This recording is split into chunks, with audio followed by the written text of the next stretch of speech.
Indignation, divided arguments loud. Outrage over strategy, noise over truth.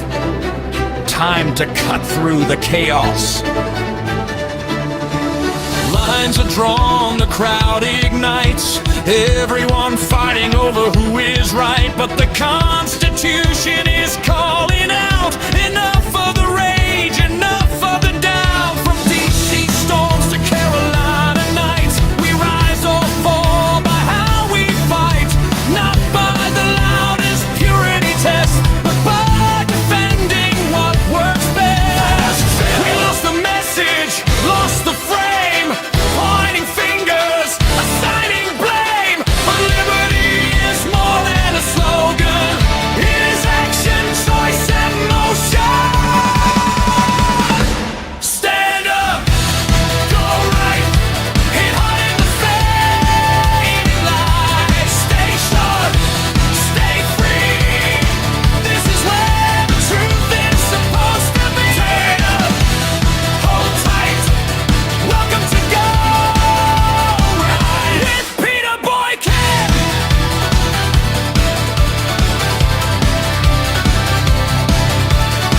Where we the people still decide and the Constitution stays alive.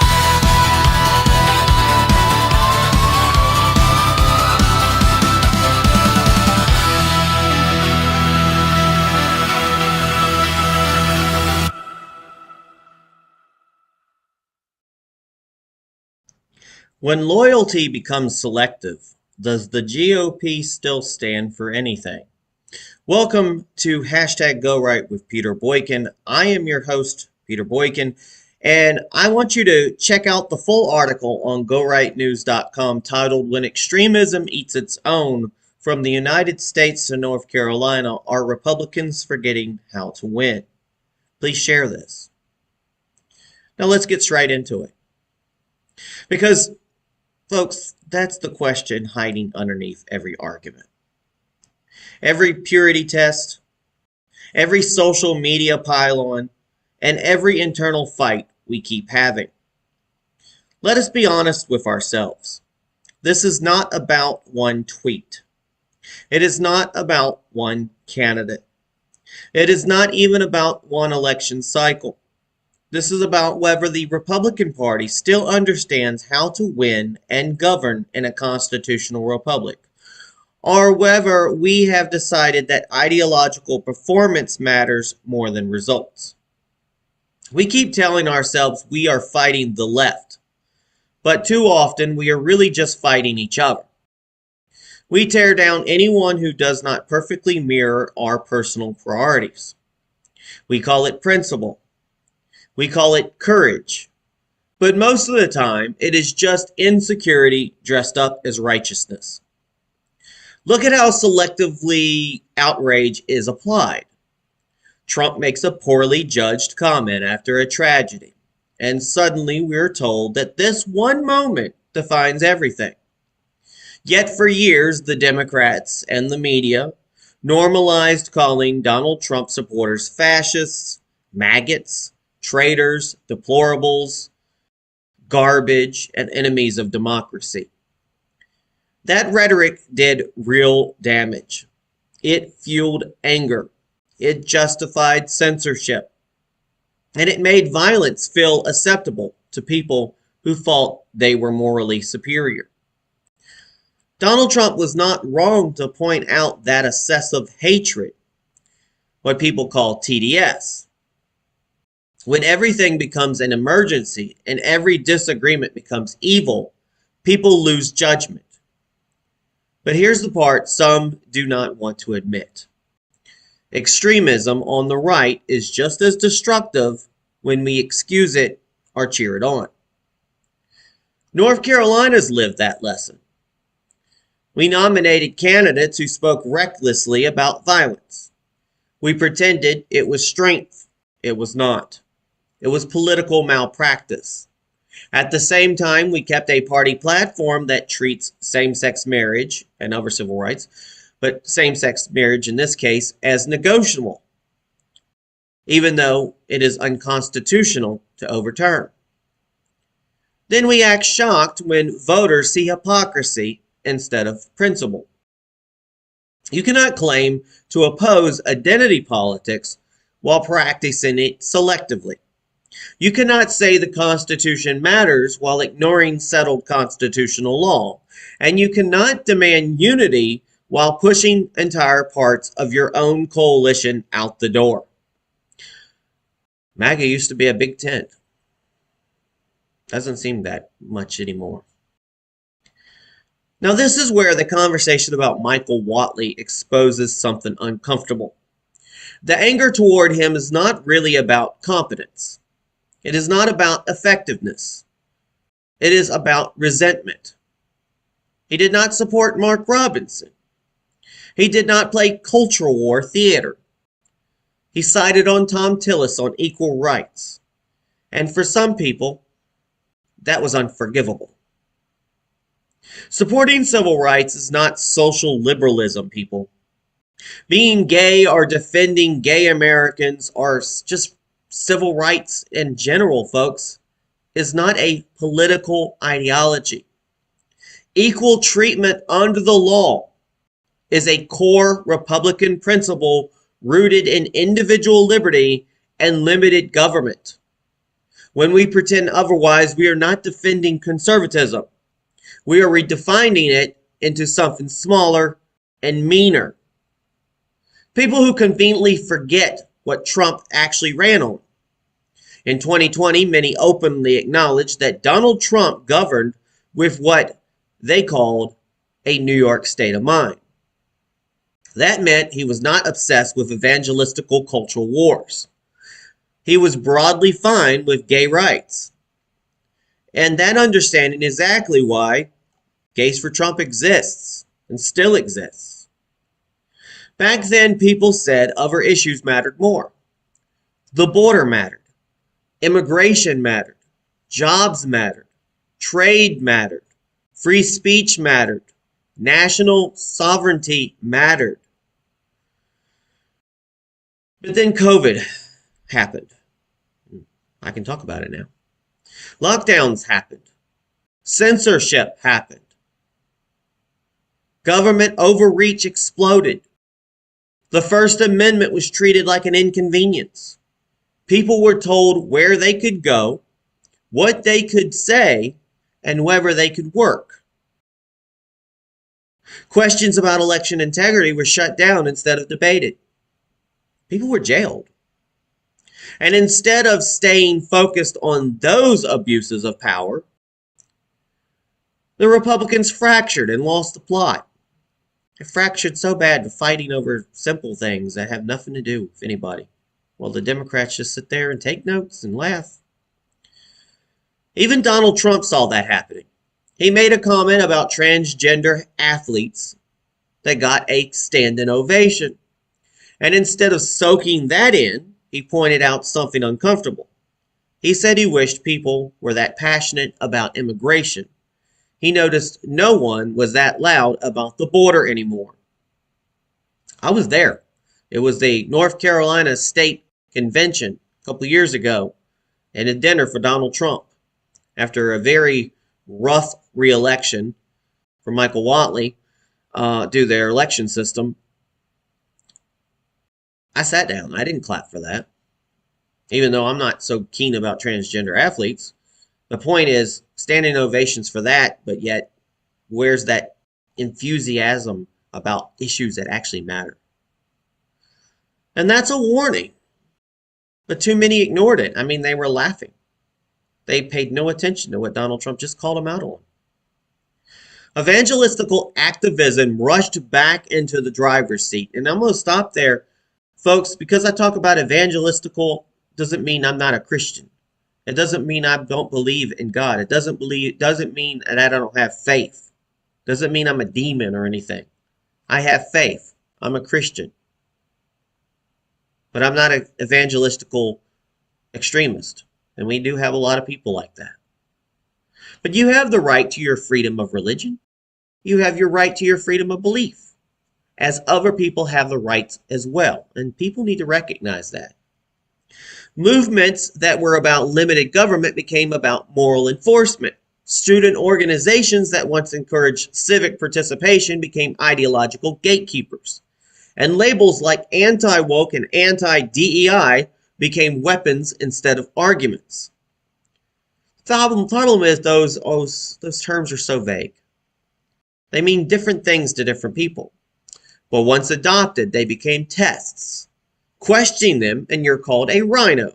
Talk unity and you're a liberal. Defend equal rights and you're accused of betrayal.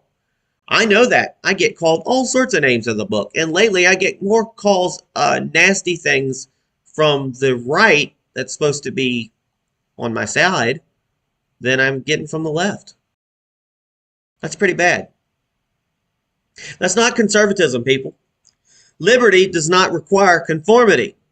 A free society requires restraint, humility, and respect for individual rights.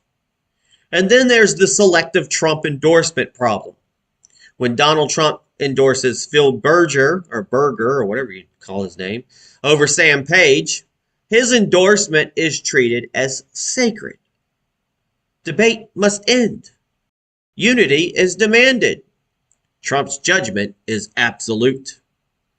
But when Donald Trump endorsed Michael Whatley, who's already ran our North Carolina GOP, who already was picked by Donald Trump to run the national Republican Party, and then when Donald Trump has now endorsed Michael Whatley to run for Senate,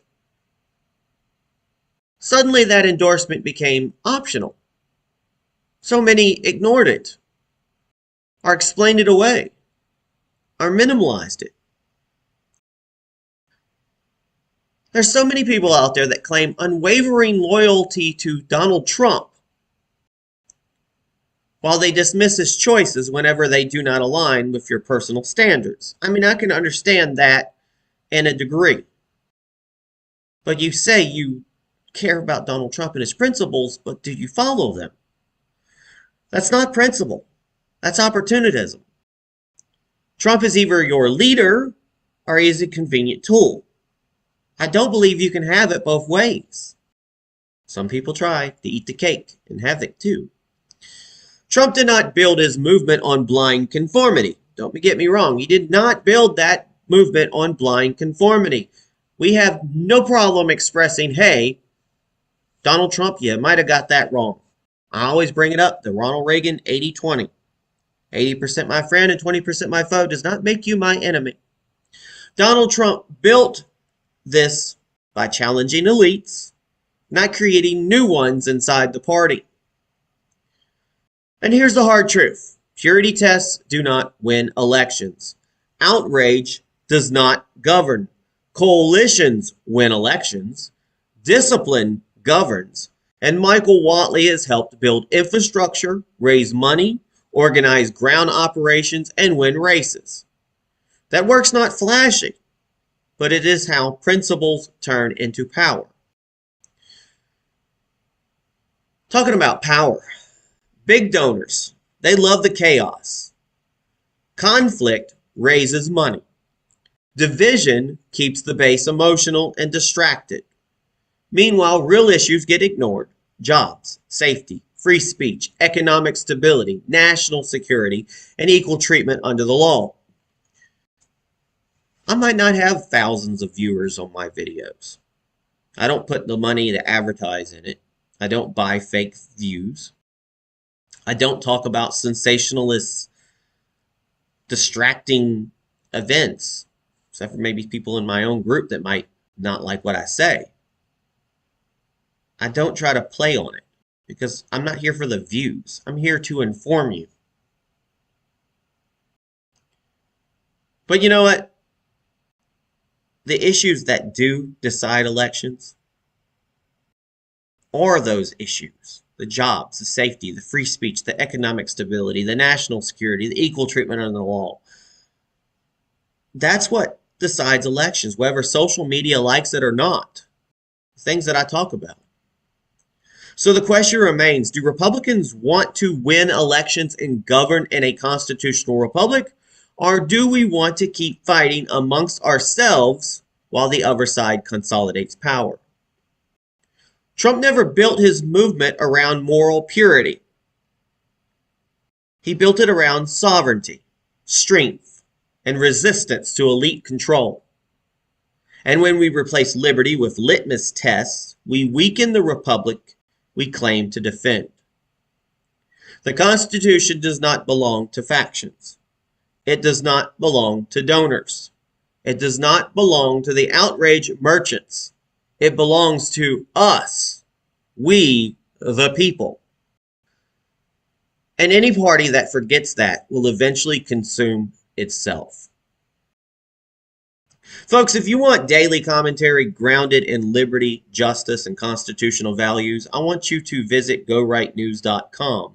I need you to subscribe at rumble.com, Go Right News, and look for Go Right with Peter Boykin's podcast on YouTube. They're letting me talk finally for now.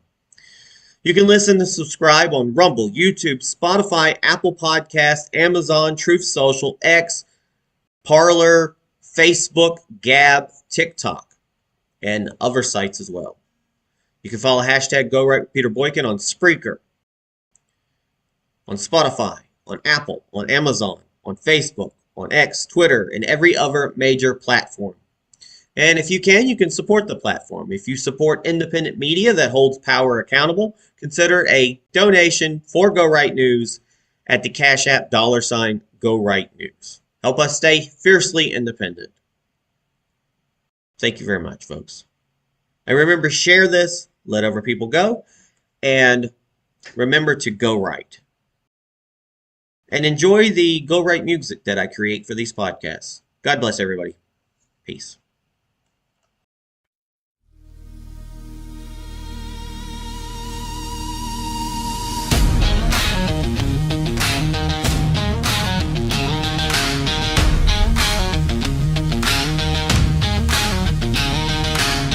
Lit the match and called it truth.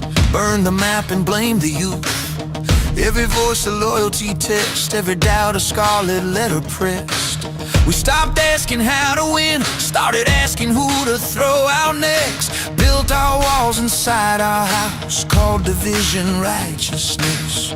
We traded plans for purity and facts for flags we waved. Forgot the fight was liberty, not which side screams the loudest rage. What happens when outrage replaces strategy? When purity tests kill the Constitution piece by piece. We shout our strength but bleed our ground, turn brother into enemy. If this is what loyalty means now, who are we fighting for and who are we supposed to be?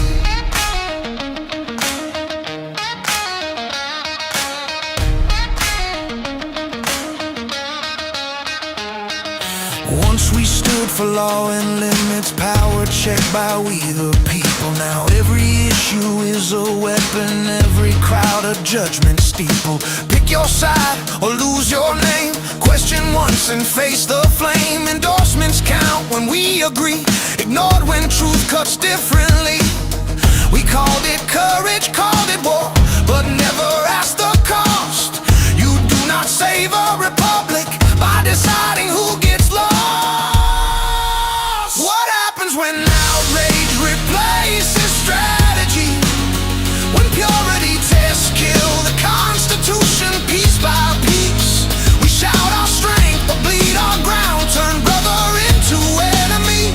If this is what loyalty means now, who are we fighting for and who are we supposed to be?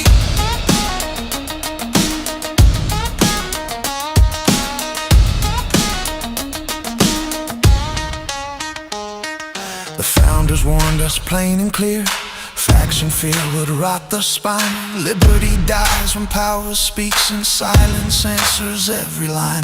Not left, not right, not holy rage, but limits written in the page. If we forget why freedom stands, we hand it over by demand. This was never about perfection. It was always about restraint. You do not win by self-destruction. You do not cleanse a nation this way. What happens when outrage replaces